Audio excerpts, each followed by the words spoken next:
నమస్తే, welcome to Prime nine.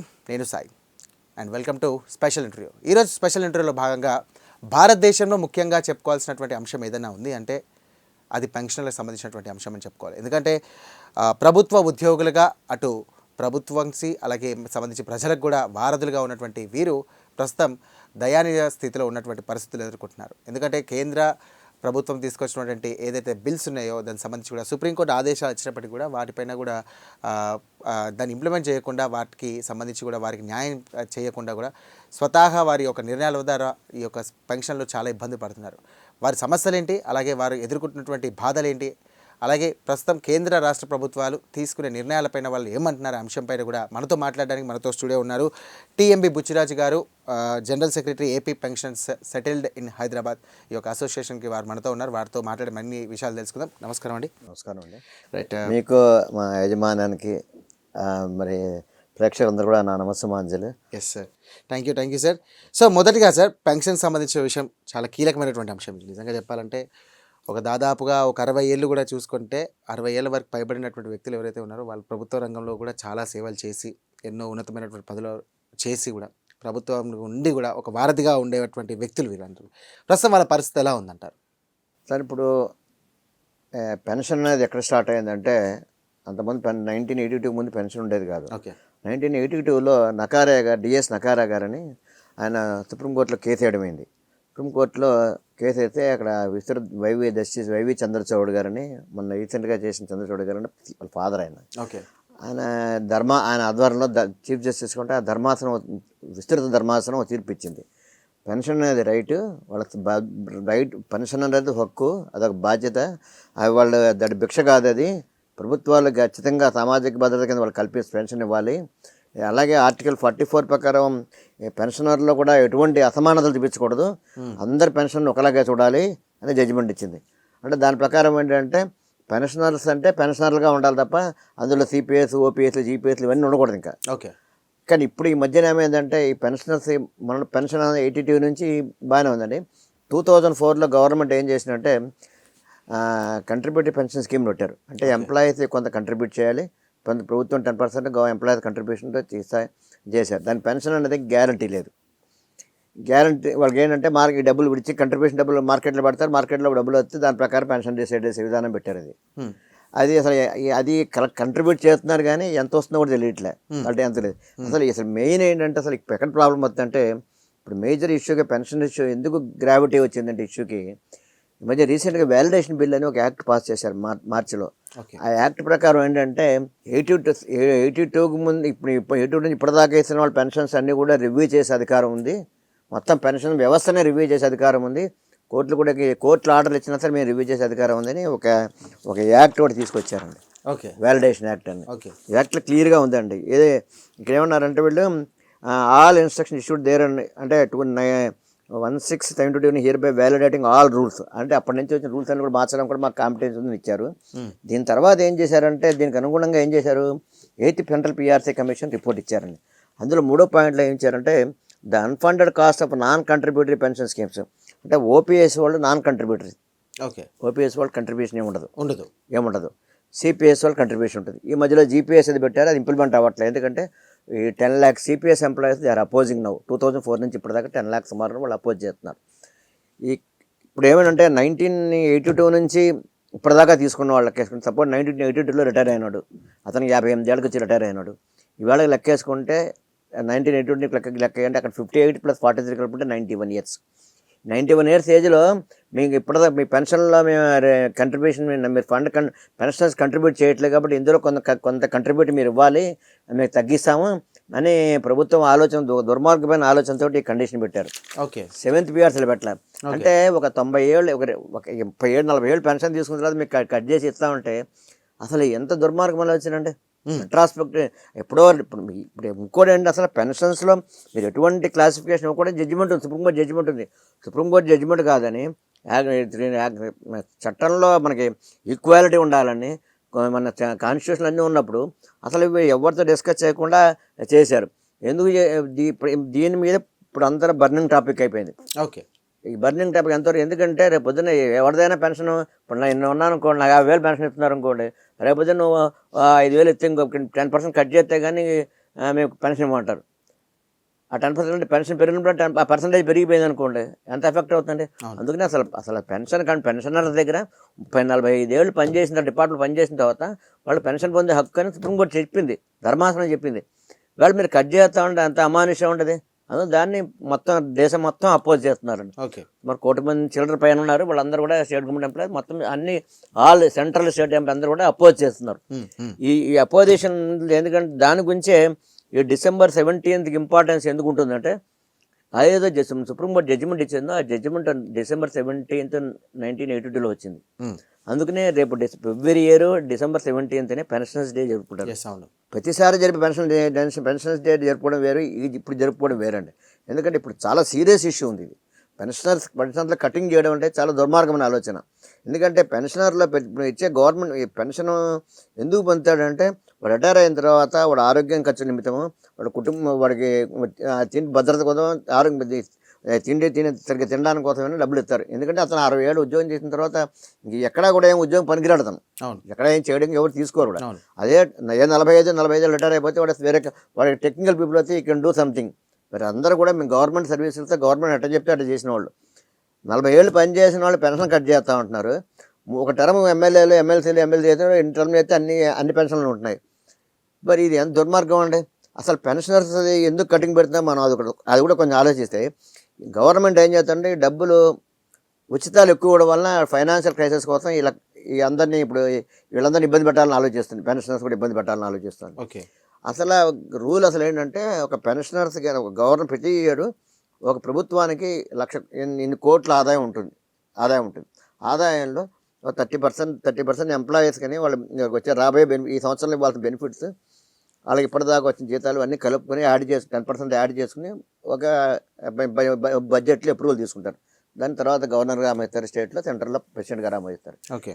ఇచ్చినప్పుడు ఇంత పర్సంటేజ్ మనకి కేటాయించినప్పుడు ఆ బడ్జెట్ వీళ్ళ కోసమే వాడాలి. ఈ బడ్జెట్ని మళ్ళీ డైవర్ట్ చేయడం వలన వీళ్ళకి రావాల్సిన డబ్బులు రావట్లే. దానివల్ల పెన్షన్ భద్రత లేకుండా పోతుంది. అదొక తీవ్రమైన పరిస్థితి అండి. ఇప్పుడు పెన్షన్ అయిపోతే పొద్దున రోడ్డు మీద వస్తే పరిస్థితి వాళ్ళు ఏం చేయగలరు. 90 ఏళ్ళ వాళ్ళకి 10% కట్ చేస్తామంటే 20,000 కట్ చేస్తాం, 15,000 కట్ చేస్తాం అంటే ఇంకా రూల్స్ రాలేదు. బట్ ఆ ప్రొవిజన్ క్రియేట్ చేశారు. వ్యవస్థను తీసుకొస్తున్నారు. 7th PRCలో ప్రొవిజన్ లేదు. ఈ 8th PRC వల్ల చాలా ఇబ్బందికరంగా ఉంది. దీని మీద all India state pension federation కూడా ఢిల్లీలో కూడా మేము ధర్నాలు అవి చేసాం. జూన్ 23 ప్రధానమంత్రి గారు లెటర్ కూడా రాశాం. మరి చాలా దుర్మార్గం మీరు చేసేది ఇది. ఎందుకంటే ఎక్కడా కూడా లేని విధానం ఇది క్లియర్గా మెన్షన్ చేసామండి. ద పెన్షన్ ఇది property and priority to 44 constitution amendment right to property was the fundamental right. అంటే పెన్షన్ అనేది కూడా ప్రాపర్టీ జడ్జిమెంట్ ఇచ్చింది. దాని ప్రకారం therefore it would be a serious consideration that amending civil rule with effect of 1972 వీళ్ళు 1972 review చేస్తూ ఉంటున్నారు. ఇది చాలా తప్పనే రిప్రజెంట్ చేసామండి. అండ్ రిటైర్డ్ మళ్ళీ ఏంటి ఈ పెన్షనర్స్ కూడా ఏం చేస్తున్నారు, క్లాసిఫికేషన్ చేస్తున్నారు. కొత్త 8th PRC వేసారు కదండి, ఇంప్లిమెంటేషన్ 1/1/26 కాబట్టి ఇంత ముందున్న వాళ్ళకి అందరికీ కూడా రివ్యూ చేస్తూ ఉంటున్నారు. అవి రివ్యూ చేయడం అంటే కాదు, వాళ్ళకి పిఆర్సీ ఎఫెక్ట్ కాదు, డిఆర్ ఎఫెక్ట్ కాదు అని ఆలోచన చేసే విధానం నడుస్తుంది. అంటే పెన్షనర్ వీళ్ళు 50,000 పెన్షన్ ఉంటే 50,000 జీవితకాలం వచ్చేదికి 50,000 ఉంటుంది. కాస్ట్ ఆఫ్ లివింగ్ కంట్రోల్ చేయరు. కానీ యాక్చువల్గా డిఆర్ ఎందుకు ఇస్తారండి, cost of living price index పెరిగినప్పుడు డిఆర్ 6 months ఒకసారి డిఆర్ఎస్ రిలీఫ్ ఇస్తారు. ఉద్యోగులకు వస్తే డిఆర్ఎస్ అలవెన్స్ ఇస్తారు. ప్రభుత్వం వీళ్ళకి రావాల్సి ఇవ్వకుండా కటింగ్ వీళ్ళకి ఇప్పుడు 70 ఏళ్ళప్పుడు పెన్షన్ కట్ చేస్తాం, 80 ఏళ్ళప్పుడు పెన్షన్ కట్ చేస్తాం అలా స్టేట్మెంట్ అలా కనుక వాళ్ళు ఆలోచన చేయడం అనేది దుర్మార్గం ఆలోచన ఉంటుంది. అదే పొలిటీషియన్స్కి 3 టర్మ్ చేస్తే 3 పెన్షన్ ఇస్తున్నారు. అంటే 15 ఏళ్ళకే మీరు జీవితకాలం పెన్షన్ ఇస్తున్నప్పుడు మేము 40 ఏళ్ళు పనిచేసిన తర్వాత మా పెన్షన్ ఇవ్వాల్సిన బాధ్యత ప్రభుత్వానికి కదండి.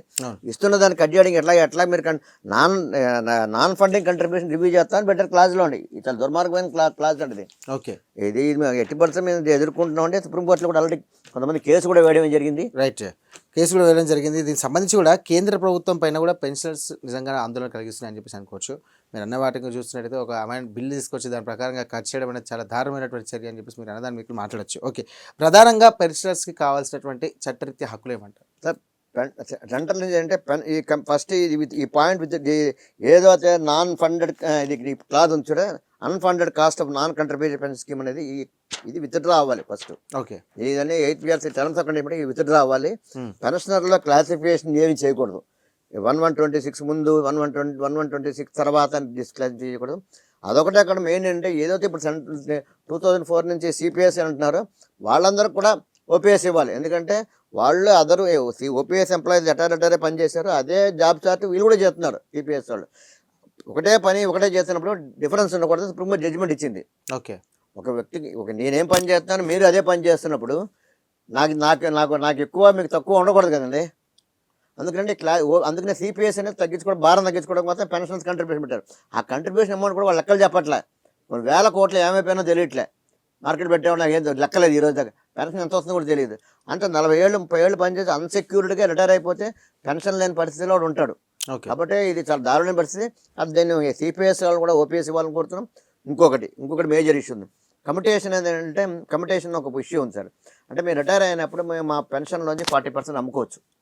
40% సపోజ్ నాకు 50,000 అనుకోండి, నేను 20,000 20,000తో అమ్ముకోవచ్చు. అమ్ముకున్నప్పుడు అది రికవరీ ఏముంటుంది, 15 ఏళ్ళలో రికవరీ చేస్తారంటారు. అంటే సపోజ్ నాకు 26 లక్షలు ఇచ్చారనుకోండి, అది 15 ఏళ్ళలో రికవరీ అవుతుంది. రికవరీ చేయాలి. కానీ ప్రభుత్వం 15 ఏళ్ళకి మా దగ్గర నుంచి ఎంత రికవరీ చేస్తుందంటే మాకు ఇచ్చిన దానికంటే ఇంట్రెస్ట్ పోగా ఇంకొక 4-5 లక్షలు ఎక్స్ట్రా రికవరీ చేస్తున్నారు. ఓకే. మీరు ప్రభుత్వం ఇవ్వకపోగా ఓకే. అందుకని మేమేం చేసామంటే మాది రికవరీ 12 ఏళ్ళలో అయిపోతుంది. ఇక్కడ మా రికార్డు ఉందండి, 12 ఏళ్ళలో మా రికవరీ అయిపోతుందండి. ఓకే. 12 ఏళ్ళలో మా రికవరీ అయిపోతున్నప్పుడు మీరు 15 ఏళ్ళు కట్ చేయడం కరెక్ట్ కాదు కదండి. కాబట్టి 12 ఏళ్ళకే మీరు లిమిట్ చేయండి. గుజరాత్లో వాళ్ళు ఎలక్షన్ ముందు వాళ్ళు యాజిటేషన్ చేస్తే ఇంక్లూడింగ్ సివిల్ సర్వీస్లో ఉన్న సివిల్ డ్రెస్లో ఉన్న కోడ్లో ఉన్న కూడా పోలీసు వాళ్ళు అందరూ కూడా గొడవ చేస్తే, అందరూ రోడ్డు మీద గొడవ చేస్తే ఎలక్షన్ ముందు గుజరాత్లో 15 ఏళ్ళది 13 ఏళ్ళకి చేశారు రికవరీ. ఓకే. ఇక్కడ చేశారు. ఓకే. అక్కడ కూడా ఇదే సెంట్రల్ ప్రభుత్వం ఉంది, అదే ప్రభుత్వం అక్కడ కూడా ఉంది గుజరాత్లో కూడా. అది చేసినప్పుడు 13 ఏళ్ళకే దేశం 13 చేయాలి. కానీ మా రికవరీ అంటే 12 ఏళ్ళకి అవుతున్నప్పుడు మాకు 12 ఏళ్ళకే చేయాలన్నాం. ఈ మధ్య లేటెస్ట్గా సుప్రీంకోర్టు, ఆంధ్రప్రదేశ్లో కూడా సుప్రీంకోర్టు, హైకోర్టు 11 ఏళ్ళకి రికవరీ 11 ఏళ్ళు రికవరీ చెప్పి తర్వాత గవర్నమెంట్ కౌంటర్ ఇవ్వడం ఇది కాదని మార్చి మళ్ళీ రికవరీ 15 ఏళ్ళకి మీరు ఒప్పుకున్నారు అంటారు. మేము ఒప్పుకున్నాం కరెక్ట్ అండి. మీరు 100 రూపాయలు ఇచ్చి మా ఇంట్రెస్ట్ కలిపి 150 రూపాయలు అయింది అనుకోండి, 150కి రికవరీ చేయాలి. అందుకని 200 అట్లా రికవరీ చేస్తారు. ఓకే. చేయకూడదు కదండి. రైట్. అయితే ప్రధానంగా కోర్టు తీర్పుని ఇచ్చినప్పటికీ ఎందుకు పెన్షనర్స్కి న్యాయం జరగడం అంటారు? పెన్షన్స్ ఎందుకు న్యాయం జరగట్లేదు అంటే ప్రభుత్వము ఈ పెన్షనర్స్ వల్ల ప్రభుత్వానికి ఏం లాభం లేదని ఆలోచిస్తున్నారు. ఓకే. కానీ ఈ 1 కోటి మంది పెన్షనర్స్ వాళ్ళ ఫ్యామిలీస్ కలుపుకుంటే ఎంతమంది లెక్క వేసుకోండి. తప్పదు ఆంధ్రప్రదేశ్లో లెక్క వేసుకుందామండి, ఒక 5 కోట్ల జనాభా. అది పెన్షనర్స్ 12 లక్షలు ఉన్నారు. అందుకని 12 లక్షలు ఉంటారు, 4 ఫ్యామిలీ మెంబర్స్ 4 వేసుకుని 45 లక్షలు. ప్లస్ వీళ్ళు ఇన్ఫ్లుయెన్స్ చేసేవాళ్ళు ఇంకో 10-20 లక్షలు ఉంటారు. 60 లక్షలు అంటే ప్రతి చోట ఈ మాలో ఊళ్ళల్లో అన్ని ఇన్ఫ్లుయెన్స్ చేసేవాళ్ళు. ఇంకా 60 లక్షల మంది 175 కాన్స్టిట్యుయెన్సీస్, 175 60 సుమారు లెక్క వేసుకుంటే ప్రతి కాన్స్టిట్యుయెన్సీలో 10-12 లక్షలు 10-12 వేలు డిఫరెన్స్ ఓట్లు ఉంటాయి. ఓకే. ఈ ఓట్లు ఇవాళ గవర్నమెంట్కి వ్యతిరేకపడితే సుమారు 40-50 సీట్లు ఈజీగా పోతాయి. ఓకే. ఇలా గత ప్రభుత్వంలో చాలా దుర్మార్గం పనిచేసింది ఆంధ్రప్రదేశ్లో. ఓకే. ప్రభుత్వం ఎంత దుర్మార్గం పని చేసిందంటే పెన్షనర్లకి ఐఆర్ ఇచ్చారంటే స్టార్టింగ్ అంటే పిఆర్సీ వేస్తారు. ఓకే. పేరు రివిజన్ కమిషన్ వేసి ఆ రిపోర్ట్ వచ్చిన తర్వాత దాని ప్రకారం దాని మీద ఎన్హాన్స్మెంట్ చేస్తారు, లేకపోతే అదే ఉంచుతారు. దాని మీద డిఏ మెర్జెస్ అన్ని చేస్తారు. ప్రభుత్వం ఐఆర్ 27%, అదే ప్రభుత్వం 27% ఇస్తే దాన్ని 22%కి కట్ చేసి దాన్ని 27 అంటే 4% కట్ చేసి 23% వేశారు. 27 ఇచ్చి 23 చేశారు. దీనివల్ల ఏమైందంటే అందరు ఉద్యోగులు రికవరీ పడింది అందరికీ. పెన్షన్ పిఆర్సీ వల్ల బెనిఫిట్ రాకపో రికవరీ పడింది. ఆ రికవరీ పడితే కోర్టుకి ఆపడం వల్ల అయిపోయింది. ఆ వారం డబ్బులు ఇంకా ఇవ్వలేదు. ఓకే. పిఆర్సీ డబ్బులు లేవు. ఓకే. అలాగే డిఆర్ ఏరియాస్ అండి, పిఆర్సీ డిఆర్ ఏరియాస్ రాలే 2022 నుంచి. ఓకే. 2018 నుంచి ఏరియాస్ ఇవ్వలేదు. డిఆర్ ఇచ్చారు. ఓకే. ఏరియాస్ ఉంటుంది దానికి సంబంధించినవి. ఓకే. ఇవాళ ఈ ప్రభుత్వంలో కూడా ఈ ప్రభుత్వం మాకు కావాలని ఉద్యోగస్తులను కోరుకుని అందరూ చేశారు. హెల్ప్ సపోర్ట్ చేయడం వల్ల ప్రభుత్వం వచ్చిందా, ప్రభుత్వం మేనిఫెస్టో కూడా పెట్టారు. మేము వస్తే మేము మీ ఉద్యోగ సమస్యలన్నీ సెటిల్ చేస్తాము, మీకేం ఇబ్బంది ఉండదని చాలా క్లియర్గా మేనిఫెస్టోలో చెప్పారు. ఈ మేనిఫెస్టోలో చెప్పిన తర్వాత కూడా వాళ్ళు క్లియర్గా ఏం చెప్పారంటే మేనిఫెస్టోలో గత 5 ఏళ్ల పాలన ప్రధాన వ్యవస్థలన్నీ విధ్వంసమయ్యాయి. ముఖ్యంగా ఉద్యోగులు ఉపాధ్యాయులు తీవ్ర ఇబ్బందులకు అవమానాలకు గురయ్యారు. వారి గౌరవాన్ని పునఃప్రతిష్ఠ చేసి అనుకూల వాతావరణంలో వారు పనిచేసేందుకు చర్యలు చేపడతాం. సిపిఎస్ జీపీఎస్ విధానాన్ని పునఃసమీక్ష ఆమోదయోగ్యమైన పరిష్కారం కృషి చేస్తాం. ఉద్యోగులకు మెరుగైన పిఆర్సీ అమలు చేస్తాం.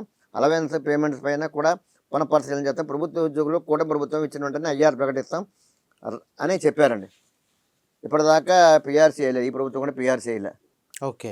డిఆర్ ఏరియాస్ 4 బాకీలు మొన్నటి దాకా ఒకటి ఇచ్చారండి. అంటే 24 జనవరి మన ఇచ్చారండి. 24 జూలై బాకీ ఉంది, 25 జనవరి బాకీ ఉంది, 25 జూలై బాకీ ఉంది. ఇవ్వలేదండి, పిఆర్సీ వేయలేదు. వేయకపోగా మాకు సుమారుగా ప్రతి పెన్షనర్కి నాకు తెలిసిన వరకు ఆంధ్రప్రదేశ్ ప్రభుత్వం నా లెక్క ప్రకారం కనీసం 3-4 లక్షల పైన రావాలి ఒక పెన్షనర్కి. ఈ రోజుకి గవర్నమెంట్లో 31,000 కోట్లు బాకీలు పెన్షన్స్ కానీ ఉద్యోగస్తులకు కానీ రావాల్సినవి. ఎంత దారుణమైన పరిస్థితి అంటే 2 ఇష్యూలు తెలుసుకుని చాలా బాగా కనపడుతుంది. జీపీఎఫ్లో మేము దాచుకుంటాం డబ్బులు, ఎంప్లాయీ ఆ డబ్బులు కూడా గవర్నమెంట్ డైవర్ట్ చేసింది గత ప్రభుత్వంలో స్కీమ్స్ మీద. ఓకే. అంటే ఉచితాలకు కానీ సంక్షేమ పథకాలకు మీ డబ్బు వాడుకుందంటారు. దాచుకుంటున్నా. అసలు నేను దాచుకున్న డబ్బులు, నేను బ్యాంకులో వేసుకున్న డబ్బులు మీరంటే వాడేస్తారండి. ఓకే. మేము గవర్నమెంట్ ట్రస్ట్కి మేము జీపీఎఫ్ అకౌంట్లో పెట్టాను. గవర్నమెంట్ జీపీఎఫ్ డ్రా పెట్టారు అకౌంట్. జీపీఎఫ్ అకౌంట్లో మేము నెల కట్ చేసి పెట్టాం. నేను 2-3 లక్షలు డ్రా చేసుకున్నాను. అది మీరు నాకు అవసరం కోసం పెట్టుకున్నాం. మా ఇంట్లో గబుక్కునే నేను ఆరోగ్యం బాగాలేదు, ఆపరేషన్ చేయాలన్నా, పిల్లలు పెళ్లి చేయాలని గబుక్కుని వాడుకోవాలనుకుంటున్నాం. ఆ డబ్బులు లేవని వాళ్ళ బిల్లులు వాళ్ళ పెండింగ్ ఉంటున్నాయి. ఎందుకు పెండింగ్ ఉంటే డబ్బులు ఏమైనా అంటే డైవర్షన్ అవుతున్నాయి. అలాగే ఇప్పటికీ 31,000 కోట్లు అయింది వాళ్ళకండి.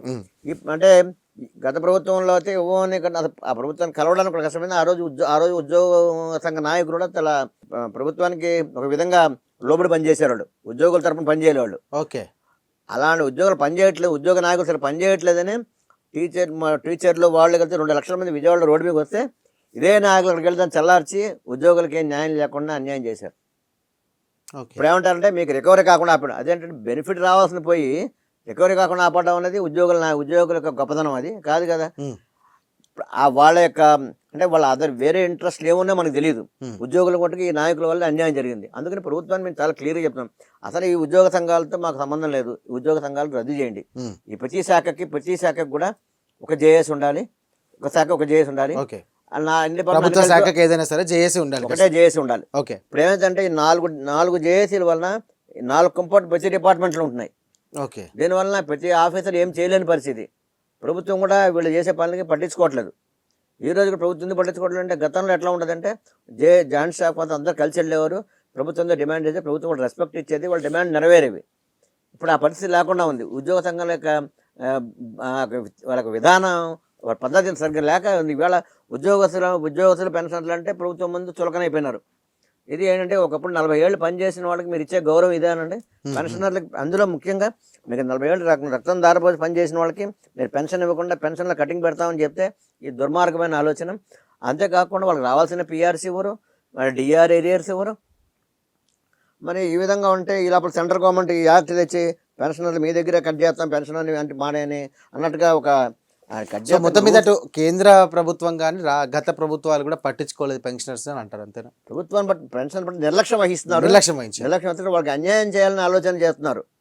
అది తీవ్రంగా కావాల్సినటువంటి డబ్బులు కానివ్వండి, మీరు అన్నటువంటి డిఆర్సీఎస్ కానివ్వండి, తదితర అంశాలు కమ్యూనికేషన్ రికవరీస్ కానివ్వండి, పిఆర్సీలో ఈ క్లాజ్ పెట్టడం, అన్ఫండెడ్ కంట్రిబ్యూషన్ రివ్యూ చేస్తాను క్లాజ్ పెట్టడం కూడా, ఇవన్నీ కూడా పెన్షనర్ల యొక్క రెగ్యులర్గా రావడానికి పెన్షన్ వచ్చే వాళ్ళకి మీద దెబ్బ పడుతుంది వాళ్ళకి రాబోయే రోజుల్లో. Right sir. ముఖ్యంగా ఒక విషయం ఏంటంటే అసలు ఓపీఎస్ అంటే ఏంటి, సిపిఎస్ అంటే ఏంటి? ఓపీఎస్ అంటే ఓల్డ్ పెన్షన్ స్కీమ్ అండి. ఆ స్కీమ్లో ఏంటంటే పెన్షనర్స్ యొక్క కంట్రిబ్యూషన్ ఏమి ఉండదు. ఓకే. రిటైర్ అయిన తర్వాత 50 ఏళ్ళు, సపోజ్ 58 ఏళ్ళు 60 ఏళ్ళకి రిటైర్ అయిపోయిన తర్వాత వారికి వచ్చే వారికి రిటైర్ అయినట్టు బేసిక్ పెన్షన్ ఉందో అందులో 50% మీద 50% ఇచ్చి దాన్ని డిఏ ఇస్తారు. అది ఓపీఎస్ అండి. అది డిఏ పెరిగినప్పుడు ఇస్తారు. పిఆర్సీ కంపిటీషన్ కూడా కాన్సిక్వెంట్గా రివిజన్లో ఉంటుంది. అది ఓపీఎస్లో ఉంటుంది. అంటే ఏం ఫండింగ్ పెన్షనర్స్ కంట్రిబ్యూషన్ లేకుండా ఇచ్చేది ఓపీఎస్. అలాగే సిపిఎస్ అనేది వాళ్ళు కంట్రిబ్యూషన్ చేయాలి. ఓకే. సిపిఎస్ అంటే వాళ్ళు కాంట్రిబ్యూషన్ చేయాలి. ఓపీఎస్ దానికి కాంట్రిబ్యూషన్ అక్కర్లేదు. రైట్. ఈ విధంగా అయితే 2 రకాలుగా ఉన్నాయి. మరి ఇప్పుడు ఇందాక జీపీఎస్ అంటున్నారు, జీపీఎస్ అని పెట్టారు. అది ఇంప్లిమెంట్ అయిందా? అవ్వలేదండి. అది సిపిఎస్ అపోజ్ చేస్తున్నారు, ఇంకా ఇంప్లిమెంట్ అవ్వలేదు. అది ఎలా ఉండబోతుంది ఒకవేళ? అదేంటంటే ప్రభుత్వం ఏమంటుందంటే కొంచెం కంట్రిబ్యూషన్ ఇచ్చి పెన్షన్ 50% పెన్షన్ ఇస్తాము, ఇంకా అని సర్వీస్ని బట్టి ఇస్తామని చాలా చాలా కండిషన్స్ పెట్టేశారు అందులో. ఓకే, టర్మ్స్ అండ్ అది కండిషన్స్ కూడా చాలా అంటే మధ్యస్థంగా ఉంటుంది. అంటే ఓపీఎస్ అనేది సెక్యూర్డ్, సిపిఎస్ అనేది అన్సెక్యూర్డ్, ఓకే ఇది జీపీఎస్ అనేది మిడిల్ వే ఉంటుంది, ఓకే, రెండు రకాలుగా ఉంటుంది. Semi secured. Okay, semi secured. అయితే ఓపీఎస్ అనేది సెక్యూర్డ్గా ఉంటుంది. సెక్యూరిటీ కాబట్టి ఇప్పుడున్న సిపిఎస్ కూడా ఓపీఎస్గా ఇవ్వాలని మేము డిమాండ్ చేస్తున్నాం. ఓకే సార్, అయితే మీరు పెన్షనర్స్కి న్యాయం చేయడానికి ఇప్పటివరకు ఏం చేస్తారు, ఏం చేయబోతున్నారు?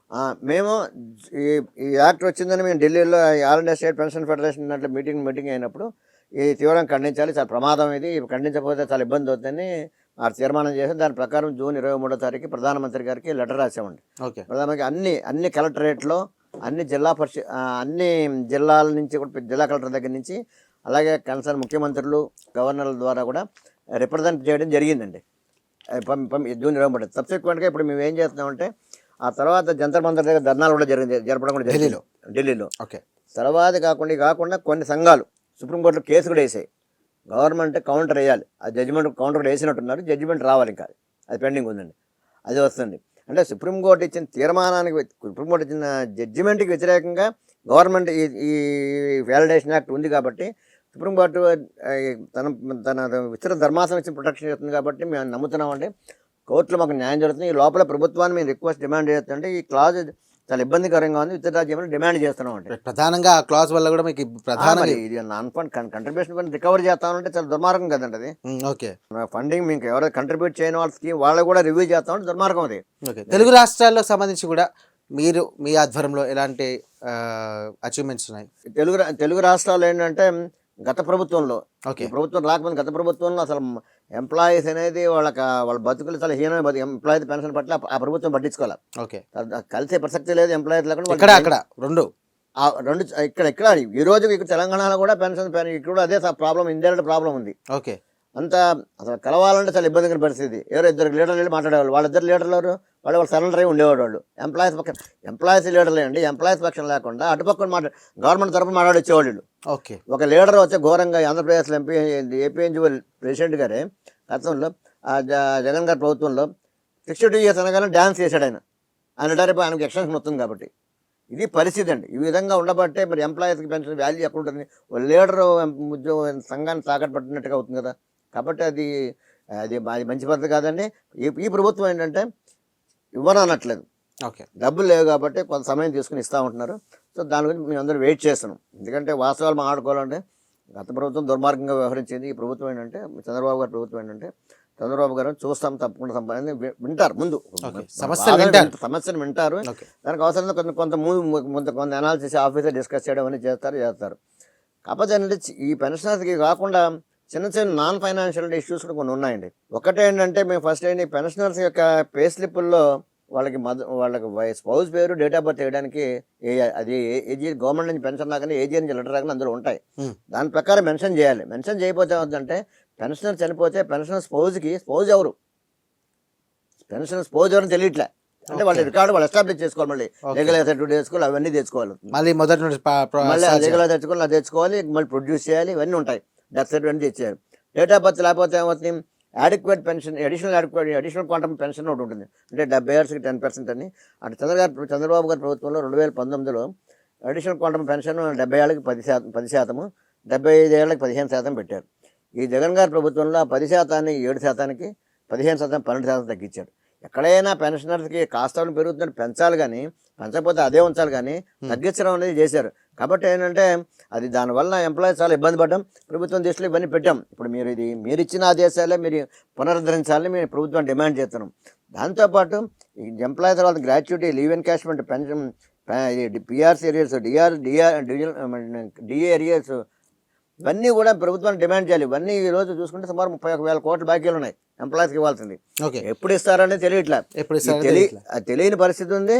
ఇంకోటి అసలు వీళ్ళు ఏంటంటే ఇందులో ఈ యాక్ట్ తోటి చాలా ప్రమాదకరమైన యాక్ట్ అయింది. ఇంకొకటి ఏంటి, అందుకని మేమేమంటున్నామంటే మేము ప్రభుత్వాన్ని సార్ మాకు 1 లక్ష రూపాయలు రావాలనుకోండి, మా పే స్లిప్లో మెన్షన్ చేయండి మాకు ఇంత రావాలని, ఈ బాపతి ఎంత, డిఏ ఏరియర్స్ ఎంత, పిఆర్సీ ఏరియర్స్ ఎంత, ఈ వారం ఇంతవన్నీ బెనిఫిట్స్, సిలిండర్లు, ఇవన్నీ బెనిఫిట్స్ అని మా పే స్లిప్లో మెన్షన్ చేస్తే పెన్షనర్ చనిపోయిన తర్వాత కనీసం వాళ్ళ ఫ్యామిలీ మెంబర్స్ కన్నా సెక్యూరిటీగా ఉంటుంది. వాళ్ళని కాస్త సెక్యూరిటీగా మరి ఉంటారు. ఇన్ని వస్తాయని తెలియకపోతే అగమ గోచరంగా ఉంటారు కదండి. అవును సార్ రైట్ రైట్. ఇంకో విషయం సార్, ఇంకో విషయం చూసినట్టయితే సెంట్రల్ పిఆర్సీ పైన మిగతా రాష్ట్రాలు ఎలా స్పందిస్తున్నాయి, తెలుగు రాష్ట్రాలు ప్రస్తుతం ఎలా ఉంది? అదే సెంట్రల్ పిఆర్సీ యాక్చువల్గా ఏంటంటే 15 రాష్ట్రాలు వాళ్ళ 15 రాష్ట్రాలు కూడా వాళ్ళ పిఆర్సీ కూడా సెంట్రల్ పిఆర్సీ లింక్ ఉన్నాయి. ఓకే అంటే సెంట్రల్ పిఆర్సీ ఎవ్రీ 10 yearsకి వేస్తారు.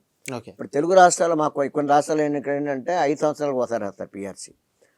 ఆ 15 రాష్ట్రాల్లో లింకే సెంట్రల్ గవర్నమెంట్ పిఆర్సీ ఉండడం వలన సెంట్రల్ పిఆర్సీ ఏదైతే నష్టం జరుగుతుందో ఆ 15 రాష్ట్రాలకి ఎఫెక్ట్ అవుతుంది.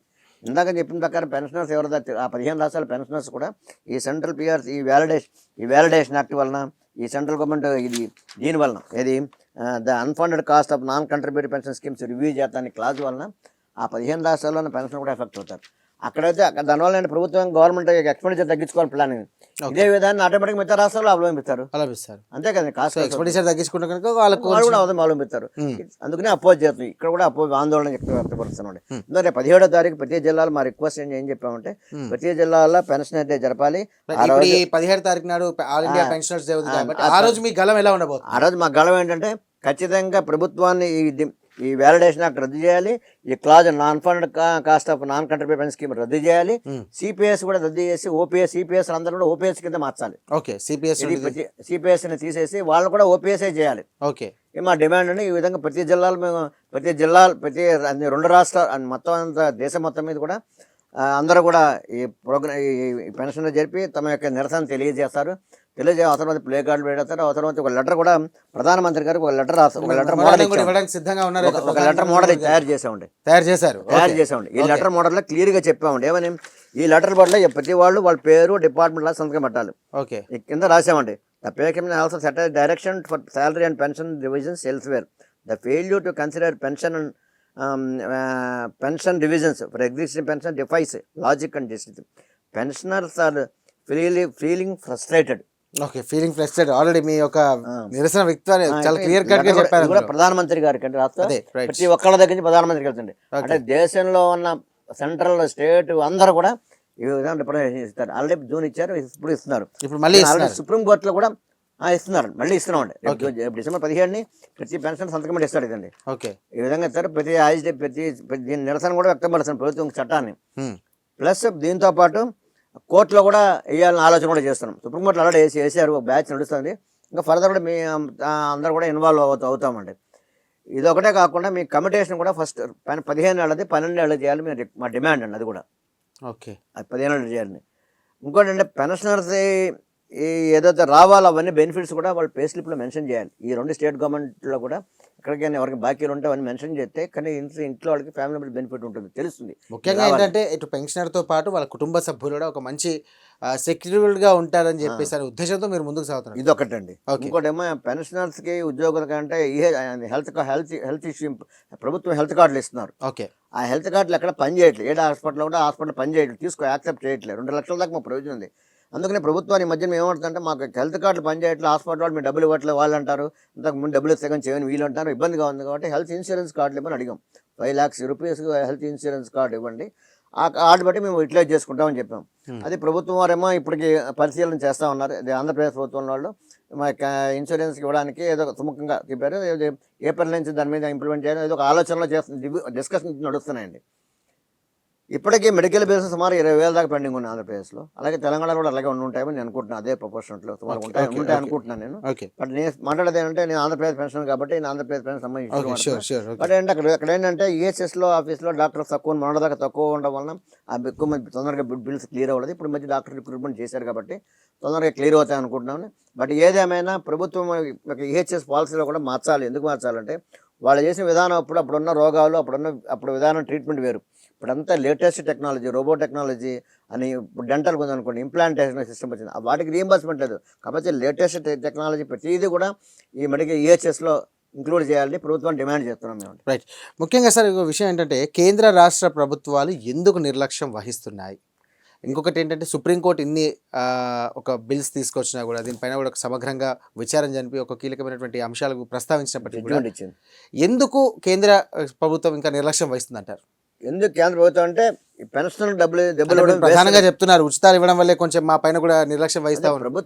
ప్రభుత్వం వీళ్ళకి డబ్బులు ఇవ్వడం వల్ల మనకి వీళ్ళకి డబ్బులు ఇవ్వడం కంటే మా సంక్షేమం ఇంకో స్కీమ్ ఇంప్లిమెంట్ ప్రజలు పనికొచ్చేది ఫ్రీ స్కీమ్ కూడా పెట్టి ఇస్తే మన ఓట్లు పడతాయని ఆలోచనలో చేస్తారు. ఓట్ బ్యాంక్ కోసమే, ఓట్ బ్యాంక్ కోసం మమ్మల్ని బలి చేస్తున్నారు. అంటే ఒక పక్కన మీరు ఎవరో డెవలప్ చేయాలంటున్నారు, ఇక్కడ మమ్మల్ని కోసేసి అక్కడ డెవలప్ చేస్తూ ఉంటున్నారు. అది కరెక్ట్ కాదు. ఓకే, చేస్తే సమానంగా న్యాయం చేయాలి తప్ప ఉన్న వ్యవస్థని దెబ్బతీయకూడదండి. ఏదో నడుస్తూ ఉన్న వాళ్ళు 40-50 ఏళ్ళ పెన్షన్ తీసుకుంటున్నారో వాళ్ళని పెన్షన్ అనే స్కీమ్ అనేది కట్ చేయడం లేదు. ఎందుకంటే సుప్రీంకోర్టు అత్యున్నత న్యాయస్థానం సుప్రీంకోర్టు కదా భారతదేశంలో. ఆ న్యాయస్థానం వచ్చిన తీర్పుని 45 ఇప్పుడు 82 నుంచి ఇప్పటిదాకా 43 ఏళ్ళ మట్టి ఇంప్లిమెంట్ చేస్తా ఇప్పుడు దాన్ని రివ్యూ చేస్తాను అంటే అసలు ఇప్పుడు ఎలా అనుకుంటే పార్లమెంట్లో చేసిన ప్రతి చట్టాన్ని ప్రతి ప్రభుత్వం వచ్చి రివ్యూ చేస్తానంటే ఎవరి కాన్స్టిట్యూషన్కి విలువ లేకుండా అయిపోతుంది. ఓకే సార్, ఇంకో విషయం ఏంటంటే ప్రధానంగా చూసుకున్నట్టయితే ఎన్డీఏ గవర్నమెంట్లో పెన్షనర్స్కి న్యాయం జరుగుతుందంటారు. ఎన్డీఆర్ గవర్నమెంట్లోనే వచ్చినాయండి, ఎన్డీఏ గవర్నమెంట్లోనే వ్యాలిడేషన్ ఇవన్నీ వచ్చినాయండి ఇవి. ఓకే, మీ ద్వారా ఇప్పుడు రిప్రజెంట్ చేస్తున్నారు కదా, దీని ద్వారా న్యాయం జరిగే అవకాశం ఉందని మీరు అనుకుంటున్నారు? న్యాయం జరుగుతుందంటే ఆల్రెడీ ఇచ్చారు కాబట్టి వాళ్ళ విధానం వాళ్ళ గ్రోత్ కట్టుబడి ఉంటుంది. మా దగ్గర నుంచి మేము వేసే యాజిటేషన్ కోర్టు ద్వారా అప్రోచ్ అవ్వడం వల్లనే న్యాయం జరుగుతుందని మేము భావిస్తాం. రెండు విధాలా మేము ట్రై చేస్తామండి. రెండు విధాల ద్వారా ప్రభుత్వం తమ యొక్క ఈ విత్డ్రా చేసుకుంటుందని మేము ఆశిస్తున్నాం. మీరు ఏపీకి ఆంధ్రప్రదేశ్ సంబంధించినటువంటి పెన్షన్ సమస్య పైన ఇలాంటి పోరాటాలు చేస్తున్నారు. మిగతా రాష్ట్రాల్లో కూడా ఇదే ఉండే అవకాశం ఉందని అంటారు? అన్ని రాష్ట్రాలు చేస్తున్నారండి, అన్ని రాష్ట్రాలు ఆవేదన ఉందండి, అన్ని రాష్ట్రాలు చేస్తున్నారు. ఆల్రెడీ మేము అబ్జర్వ్ చేసాం కదా. ఓకే, అన్ని రాష్ట్రాల్లో కూడా. సో ఓవరాల్ గా మొత్తం కూడా ఇండియాలో అవుట్ కంట్రీ పెన్షనర్స్ కమ్యూనిటీ మొత్తం యాజిటేషన్ చేస్తున్నారండి. 17th దే ఆర్ డూయింగ్ చాలా పెద్ద ఎత్తున నిరసన వ్యక్తపరుస్తున్నారండి. Okay, right. ఇక్కడ కూడా మేము హైదరాబాద్లో మా ఇక్కడ కాలేజ్ ఒక ఆడిటోరియంలో కూడా మేము కూడా పెద్ద మీటింగ్ పెట్టాం. మీటింగ్లో కూడా డిస్కస్ ఇవన్నీ చెప్పబోతున్నాం అండి. రైట్. కేంద్ర ప్రభుత్వ బడ్జెట్లో మీకంటూ ఒక స్పెషల్ బడ్జెట్ కానీ లేకుంటే సంబంధించి ఒక సపరేట్గా ఒక ఏమైనా పెడితే బాగుంటుంది అంటారు? స్పెషల్ ప్రత్యేక పాలసీ ఏమైనా పెడితే బాగుంటుంది అనుకుంటున్నాను. యాక్చువల్గా అంటే బడ్జెట్ అంటారు. యాక్చువల్గా ప్రతి సంవత్సరం బడ్జెట్ పెట్టేటప్పుడు ఉద్యోగస్తులకు సంబంధించిన ఖర్చు నిమిత్తం అని బడ్జెట్ అందులో ఎప్రూవ్ అయ్యారు, ఎప్పుడు పెడతారు, ఎప్రూవ్ చేస్తారు. ఓకే, ఆ ఎప్రూవ్ చేసిన బడ్జెట్లోంచి వాళ్ళు ఏం చేస్తున్నారంటే అది యాక్చువల్గా సపోజ్ గత సంవత్సరం 1,00,000 ఖర్చు అయింది అనుకోండి, దాన్ని 10% యాడ్ చేసి ఈ సంవత్సరం బడ్జెట్లో పెడతారు. ఇది ఎప్రూవ్ చేస్తారు. ఈ ఎప్రూవ్ చేసిన డబ్బుల్లోంచే మాకు ఇవ్వాలి. ఓకే, ఎక్సెస్ అయిన వాళ్ళు గవర్నమెంట్. కానీ మాకు మీరు ఏదైతే అప్రూవ్ చేసిన బడ్జెట్లో మాకు ఇవ్వకుండా అందులోంచే కటింగ్ పెడుతున్నారు. మా కోసం కేటాయించి బడ్జెట్లోంచే మా కోసం వాడట్లా, అది వాడకుండా డైవర్ట్ చేస్తున్నారు ఇవి. ఓకే, వాడకుండా డైవర్ట్ చేసి కొంచెం మీకు ఇబ్బందులు గురి చేస్తున్నారు. ఇప్పుడు పెన్షన్ 60 ఏళ్ళు 70 ఏళ్ళు 80 ఏళ్ళ వాళ్ళు పెన్షన్ రాకపోతే వాడు పాలవాడు కూడా చేస్తే పాలవాడికి ఏమి ఇవ్వాలి, పేపర్వాడికి ఏమి ఇవ్వాలి, వాడు ఆరోగ్యానికి హెల్త్ కార్డు నెలకి ప్రతి ఒక్కరికి 15-20 వేలు మందులకు అవుతున్నాయి ఈ రోజునండి. అక్కడ ట్రీట్మెంట్ మెడికల్ ట్రీట్మెంట్కి అయితే లక్షల్లో ఉందండి. ఓకే, లక్షల్లో ఉంది. రైట్. ప్రస్తుతం ఇప్పుడు ఆంధ్రప్రదేశ్లో చూసినట్టయితే కూటమి ప్రభుత్వం కూడా అధికారంలో ఉంది. మీ పైన సానుకూలంగా ఉందంటారు? సానుకూలంగా ఉందంటే డిస్కషన్ చేస్తున్నారు అన్ని ఈ మధ్య కాలంలో ఎంప్లాయీస్ చెప్తున్నారు. నరేంద్ర మోదీ గారికి సంబంధించి కూడా చంద్రబాబు గారు కీలకమైనటువంటి నాయకులుగా ఎదిగినటువంటి ఢిల్లీ స్థాయిలో నాయకులు, ఎన్నికైనటువంటి ఒక నాయకుడు. సో మీ రిప్రజెంటేషన్ ఏదైతే అంతవరకు వెళ్ళే అవకాశం ఇచ్చామండి. పర్సనల్గా చంద్రబాబు నాయుడు గారు కూడా మేము ఇచ్చామండి. ఇట్లా అడిషనల్ క్వాంటమ్ పెన్షన్ కానీ కానీ ఈ వ్యాలిడేషన్ అని కూడా రిప్రజెంటేషన్ ఇచ్చామండి.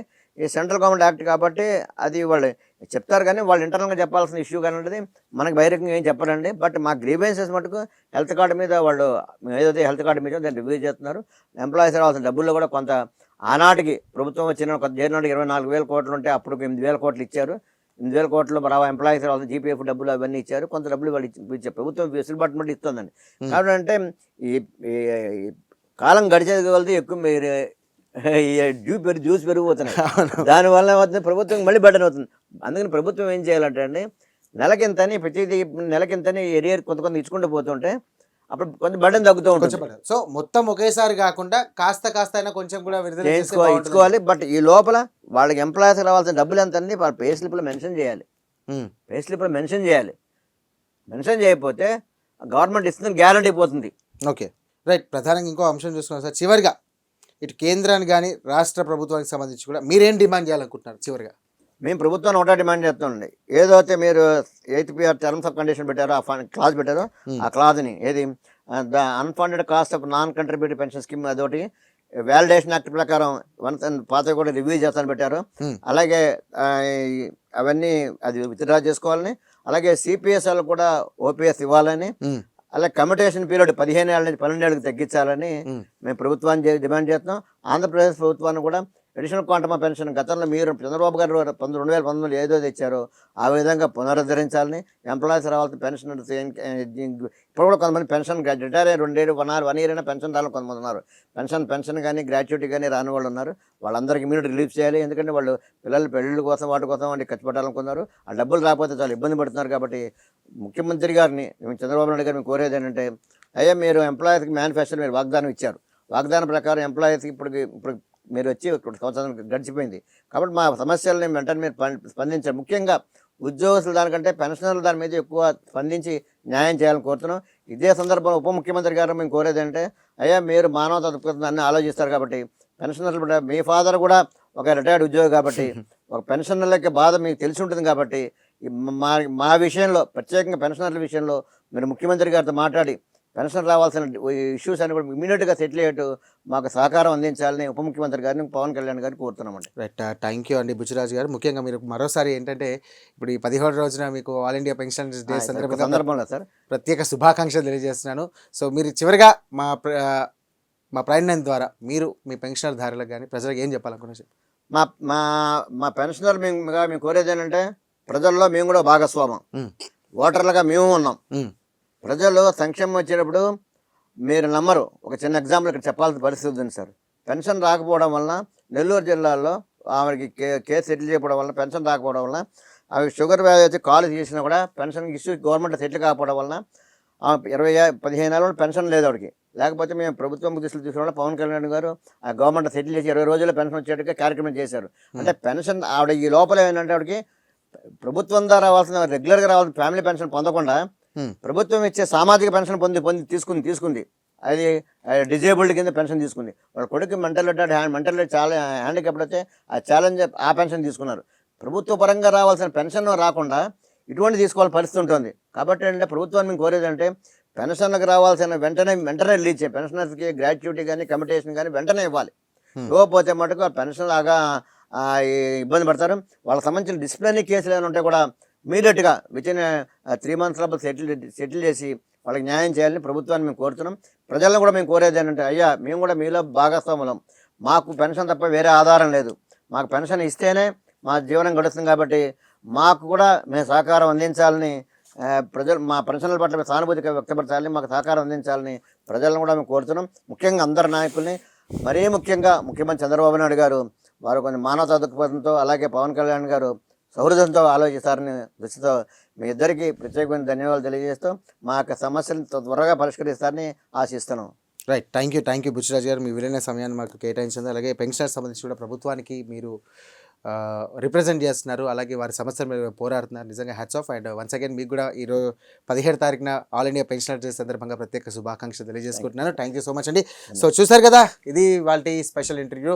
ముఖ్యంగా కేంద్ర ప్రభుత్వం అవలంబిస్తున్నటువంటి ఒక చర్యకు నిరసనగా, అలాగే పెన్షనర్స్కి సంబంధించి కూడా వారి తీసుకున్నటువంటి హక్కులు, అలాగే తీసుకున్నటువంటి వారి జాగ్రత్తలు కానివ్వండి, వారికి రావాల్సిన హక్కులపైన కూడా పోరాటం చేస్తూ ఉన్నారు బుచ్చిరాజు గారు. ముఖ్యంగా ఓపీఎస్ అలాగే సిపిఎస్ సంబంధించి కూడా ఈ యొక్క విధానాలకు సంబంధించి కూడా తదితర అంశాలపైన కూడా వారు పోరాటం చేస్తూ ఉన్నారు. ఇది వాళ్ళ స్పెషల్ ఇంటర్వ్యూ. మరో అంశంతో మళ్ళీ కలుద్దాం. అంతవరకు చూస్తూనే ఉండండి ప్రైమ్ 9. This is Sai.